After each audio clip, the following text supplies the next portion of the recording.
सलाम अलैकुम। मेरा सवाल ये है कि शब कद्र की गुस्ल की नीयत क्या होगी और शब कद्र की गुस्ल का वक्त कब तक है?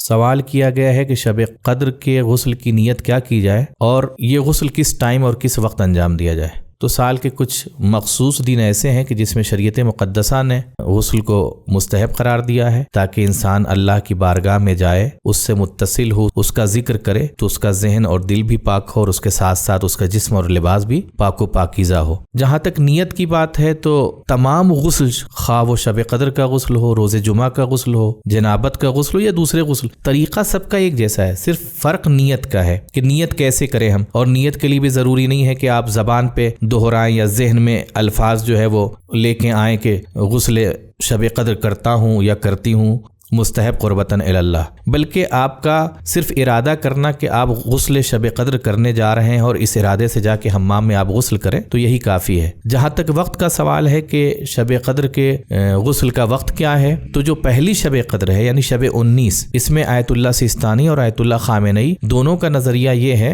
कि गुस्ल जो है वो गुरूब आफ्ताब के वक्त होना चाहिए, यानी जिस वक्त सूरज डूब रहा है उस वक्त मुस्तहब है कि आप गुस्ल करें। ऐसे तो पूरी रात कभी भी कर सकते हैं, लेकिन बेहतर ये है कि सूरज डूबते वक्त करें और उसके बाद से इसी गुस्ल में आप नमाज पढ़ें। आयतुल्लाह सिस्तानी की नज़र में यही गुस्ल आपकी नमाज के लिए काफ़ी है और आपके लिए ज़रूरी नहीं है कि नमाज के लिए आप वुज़ू करें, लेकिन आयतुल्लाह ख़ामेनी के नज़दीक आपको वुज़ू करना होगा। अब आते हैं शब 21 और शब 23 की तरफ। तो इन दोनों शबों में भी आप रात में किसी वक्त भी गुस्ल कर सकते हैं, लेकिन बेहतर ये है कि नमाज मगरिब और इशा के दरमियान गुस्ल को अंजाम दें, यानी आपने नमाज मगरिब पढ़ी उसके बाद से गुस्ल कर लें और उसके बाद से फिर नमाज इशा को अंजाम दिया जाए। शब 23 की खुसूसियत यह है कि उसमें 2 गुस्ल वारिद हुए हैं, एक अव्वल शब में और एक आखिर शब में।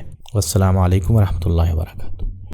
दोस्तों, हमारी आपसे गुजारिश है कि आप हमारे चैनल को ज़रूर सब्सक्राइब करें, अपने दोस्तों को, अपने रिश्तेदारों को और दीगर मोमिनीन को भी इस चैनल को सब्सक्राइब करने की दावत दें। और अगर आपके जहन में कोई सवाल मौजूद है तो आप यहीं कमेंट बॉक्स में अपने सवालात को पूछ सकते हैं या आप हमारे दिए गए इंस्टाग्राम पेज पर भी अपने सवालात को पूछ सकते हैं। अगर आपका पर्सनल सवाल है तो आप हमारी दी गई ईमेल आईडी पर, कि जो यहाँ पर मौजूद है, पुरानी आईडी हमारी डिलीट हो चुकी है, लिहाजा इस नई ईमेल आईडी पर आप अपने सवालात को भेज सकते हैं। अगर आप हमें हेल्प करना चाहते हैं, मदद करना चाहते हैं तो पैट्रियन के जरिए से मंथली मेंबरशिप हासिल कर सकते हैं। पैट्रियन की लिंक डिस्क्रिप्शन में मौजूद है।